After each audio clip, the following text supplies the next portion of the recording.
સરદાર વલ્લભભાઈ પટેલની 150મી જન્મ જયંતિ નિમિત્તે બોડેલીથી શરૂ થયેલી કર્મભૂમિથી યાત્રા ધર્મભૂમિ સોમનાથ સુધી આ યાત્રા સરદાર સન્માન યાત્રાનું જૂનાગઢમાં તારીખ 21/9/2025ના રોજ જૂનાગઢ ખાતે સન્માન કરવામાં આવ્યું હતું।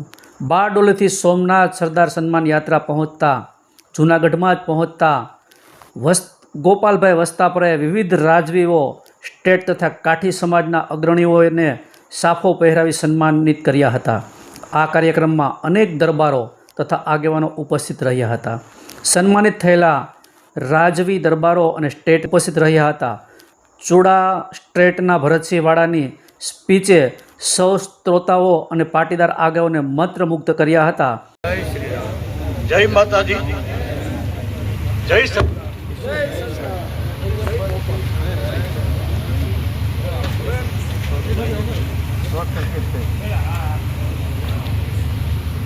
હમણાં મેં જય ગોપાલ કીધું, એ બે વ્યક્તિ માટે મેં કીધું છે કે એક તો જે આ ગોપાલભાઈ ચમાડી વસ્તાપરા અહીંયા બેઠા છે એમની માટે, અને એક એવા રાજવી કે હમણાં ચીખલિયા સાહેબ સાથે હું બે પટેલ રાજવી સ્ટેટોની વાત કરતો હતો। ઘણીવાર એક મિસબિલીફ છે આપણા બધા સમાજમાં, ઇવન દરબારોમાં, પટેલોમાં, પાટીદારોના દરેક કોમમાં, કે એમ માને કે 562 રજવાડા જે સોંપી આપવામાં આવ્યા એ ફક્ત ને ફક્ત ક્ષત્રિયોના હતા। એ બાબતમાં ગોપાલભાઈ અરે મારે પોણીથી 1 કલાકની એકવાર ફોન ઉપર ચર્ચા થઈ હતી, એ ખોટી વાત છે। દરેક કોમના રજવાડા હતા, નીગ્રોના હતા, પટેલોના હતા, પાટીદારના હતા, રબારીના હતા, ભરવાડના હતા, જાટના હતા, બ્રાહ્મણોના તો બહુ જાજા રજવાડા હતા। ત્રાવણકોર જે સ્ટેટ છે, પદ્મનાભ ટેમ્પલ, એ વર્મા બ્રાહ્મણનું મોટું રજવાડું છે। ત્રિપુરા પણ બ્રાહ્મણ રજવાડું છે। એવી રીતે ઘણા બધા છે। સિંધિયા છે એ એકચ્યુઅલી મરાઠી પટેલ છે, વાલિયર। એ ચીજમાં હું જો વાત કરીશ તો લાંબી થશે, એની કરતાં જે જય ગોપાલ ઉપર વાત કરવા માંગુ છું, કારણ કે એક સરદાર સાહેબને એક પેરેલલ એક પાટીદાર પાત્ર હતું સંજયભાઈ કોરડિયા, કે જેને છે ને સરદાર સાહેબને તો આ લોકો હાંસિયામાં ધકેલી ન શક્યા, કારણ કે મહામાનવ હતા, પણ એની જે એટલું જ પેરેલલ પાત્ર એટલે દરબાર ગોપાલદાસ દેસાઈ, કે જે પાટીદાર હતા, અને એ પાત્રને સાવ હાંસિયામાં ધકેલી દીધું કે પાટીદાર સમાજના પોલિટિશિયન પણ નહીં જાણતા હોય, કદાચ સંજયભાઈ કોરડિયા નહીં જાણતા હોય, કદાચ ગોપાલભાઈ જાણે છે, હા, ફક્ત ગોપાલગ્રામ નહીં પણ, હા, વેરી ગુડ, પણ એક સ્ટેટ નાનું હતું પણ અતિશય પૈસા પાત્ર હતું, કારણ કે દરબાર ગોપાલદાસ અંબાઈદાસ દેસાઈ એ નડિયાદથી 16 કિલોમીટર વસો નામનું ગામ આવ્યું, ત્યાંના એ જાગીરદાર હતા ગાયકવાડમાં, પ્લસ સુરેન્દ્રનગર બહાર રાઈ સાંકળી અને એના 2 ગામ હતા, અને એક બગસરા પાસે ઢસા ગ્રામ હતું કે જે ગોપાલ ગ્રામ નામથી પડ્યું। હવે દરબાર મેં હમણાં કીધું કે એ કોઈ કોમ નથી, દરબાર કોઈ પણ કોમનો હોઈ શકે, મુસ્લિમ દરબાર હોય, સીધી બાદશાહ દરબાર હોય, ધારો કે મોહમ્મદ ખાનજી બેઠા છે બલોચ, બધી કોમના દરબાર એક મામલતદાર જેવું કે પીએસઆઈ જેવું કે ધારાસભ્ય જેવું એક ટાઇટલ છે। એક મોટી ભૂલ છે, એકચ્યુઅલી પટેલ દરબાર એ કોઈ કોમ નથી, એ ટાઇટલ છે। યુસુફ પટેલ મુસ્લિમ હોય એનું ટાઇટલ છે, એમાં પણ નથી જવું। પણ જે જય ગોપાલથી આપણે વાત ચાલુ કરી છે, બને તો હું ટૂંકમાં પતાવું, જો પરમિશન આપો તો 5 મિનિટ લઈશ, ન આપો તો 3 મિનિટ લઈશ, ઓકે। હવે એ દરબાર ગોપાલદાસ વેલ એજ્યુકેટેડ હતા, એક રાજકુમાર કોલેજ જેવી પેરેલલ સુરેન્દ્રનગરમાં વઢવાડમાં ટીજી કોલેજ હતી, એમાં એ ભણતા। સરદાર સાહેબથી 10 વર્ષે નાના હતા, એમનો જન્મ વસોમાં થયો હતો, સરદાર સાહેબનો નડિયાદ પાસે કરમસદમાં થયો હતો। પહેલેથી બ્રિટિશ વિરુદ્ધની નાનપણથી માનસિકતા હતી। જ્યારે એ ટીજી કોલેજ રાજકુમાર કોલેજમાં વઢવાણમાં ભણતા હતા, ત્યારે એના પ્રિન્સિપાલ વિરુદ્ધ પણ મતભેદનો વાંધો પડ્યો હતો, એને સામે થયા હતા। અતિશય ભણેલા, મોન્ટેસરી જે શિક્ષણ પદ્ધતિ છે એ અપનાવનાર પહેલા એ વિઝનરી રાજવી હતા. 4 ગામનું સ્ટેટ, એમના પત્ની ભક્તિ લક્ષ્મી એ જે તે વખતના લીંબડી સ્ટેટના દીવાન ઝવેરભાઈ દેસાઈ, એટલે એ પણ આપને કીધું આમાં પાટીદાર સમાજના બેઠા હોય કે આઝાદી પહેલા પણ ગોંડલ કે લીંબડી કે ઘણા બધા સ્ટેટો દીવાનમાં કે મોટા હોદ્દા ઉપર પાટીદારોને પહેલી પસંદગી આપતા. એ એવું નથી કે આઝાદી પછી પાટીદારોમાં હીર દેખાણું. જે રજવાડાને પાટીદારોમાં હીર દેખાણું હતું એને પણ એ ચાહતા અને આગળ લેતા. હવે એ ભક્તિબાના નામ પરથી ભક્તિગર રેલવે સ્ટેશન છે, એમાં આપણે નથી આગળ વધવું. બહુ રીચ ફેમિલીના હતા, કારણ કે દીવાન ફેમિલીના હતા.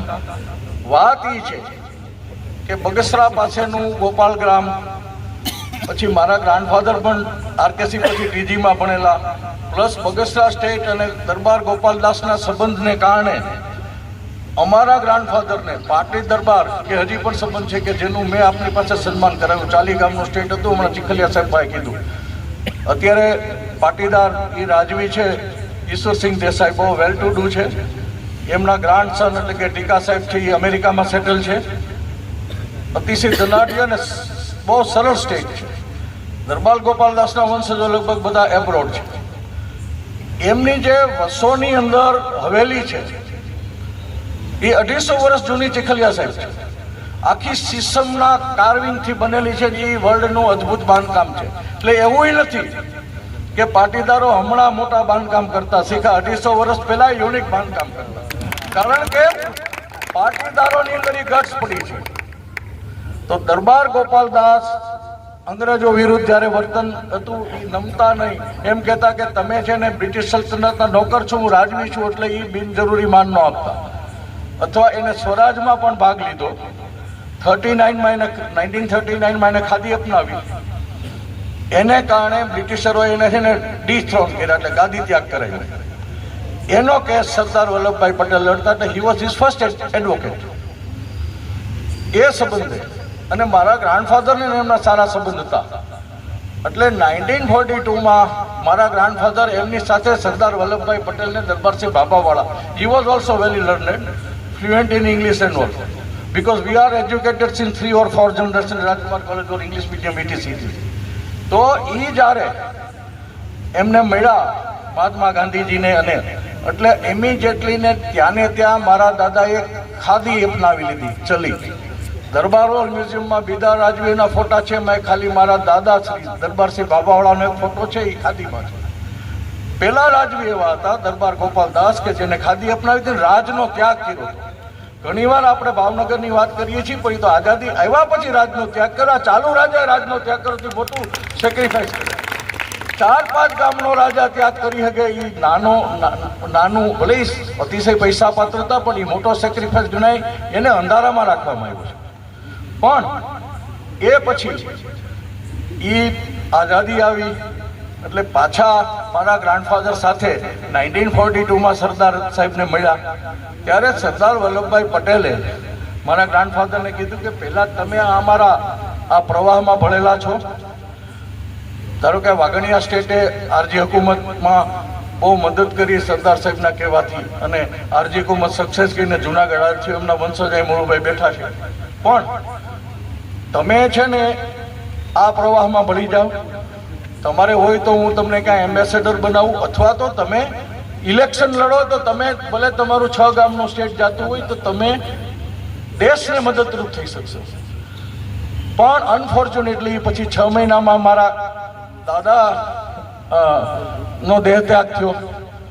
1950માં સરદાર વલ્લભભાઈ પટેલ સ્વર્ગે સિધાવ્યા, અને 1951માં દરબાર ગોપાલદાસ સ્વર્ગે સિધાવ્યો. એટલે જે રીતે અમારે આગળ વધવું જોઈએ, દેશને જે આગળ વધવું જોઈએ, એ ઘણી બધી અમારા સમાજને, તમારા સમાજને, દેશને અને કદાચ દુનિયાને સરદાર વલ્લભભાઈ પટેલના અનટાઈમલી ડેથથી જે નુકસાન થયું એ ક્યારેય ભરપાઈ નહીં થાય. મેં મારા સ્પીચની શરૂઆતમાં જય ગોપાલ એટલા માટે કીધું કે એક તો સતત આ 15-20 દિવસથી ગોપાલભાઈ ચમાડ હમણાં, એટલે ગોપાલભાઈ મારા મગજમાં બેઠું. તરત જ મને એક આવા અનસંગ હીરો દરબાર ગોપાલદાસ યાદ આવ્યા કે હું બોલીશ તો એની ઉપર બોલીશ. ઇવન સરદાર સાહેબે જ્યારે દરબાર ગોપાલદાસને મારા ગ્રાન્ડફાધર ગયા ને મળવા, ત્યારે એને કીધું કે તમારી કાઠી કોમ્યુનિટી અતિશય બાહોશ છે. તમારી માટે બ્રિટિશરોની ડેફિનેશન હતી કે વોટ ઇઝ ધ કાઠીઝ, કે they are braver than Rajput and wiser than Maratha. તમારી કોઈ પણ રેજિમેન્ટ નથી, હું હોમ મિનિસ્ટર છું, એક કાઠી રેજિમેન્ટ બનાવીશ, અને જે તમારામાં શક્તિશાળી રાજવીઓ હશે એને એમ્બેસેડર કે ગવર્નર કે એ બનાવવાની હું કોશિશ કરીશ. પણ આ ત્રણેય વ્યક્તિના અકાળે મૃત્યુથી કે જે કાંઈ થયું હોય, મોટું નુકસાન ગયું. એક આટલા બધા રાજવીઓનું ગોપાલભાઈ જે સન્માન કર્યું છે, અને એ સન્માનની શરૂઆતમાંથી થોડું ઘણું જે વાતચીતમાં ક્યાં ક્યાં કરાય, શું કરાય, એ વિચારોની આપણે કરેલી હતી. એટલે દરેક રાજવી પરિવાર વતી, રાજા મહારાજા, સ્ટેટ, ગરાસદાર, દરબાર, ઠાકોર સાહેબ એ વતી હું હૃદયપૂર્વક સરદાર પટેલની સાક્ષી ગોપાલભાઈ ચમાણીનો આભાર માનું છું. અને આજે દરેક રાજવીઓને પૂછ્યા વગર મેં કાંઈ બીજું નથી આપ્યું. બીજાએ પાઘડી પહેરાવી, શાલ ઓડાડી. હું એક જૂના રાજવી પરિવારના અને અમારા કાઠી રજવાડાના એક તિલાક ફેમિલીના તરીકે આજે હું ગોપાલભાઈને દરબાર ગોપાલદાસ નહીં પણ દરબાર ગોપાલભાઈ ચમાડીની ઉપમા આપું છું. એ કંઈ વિરમું છું.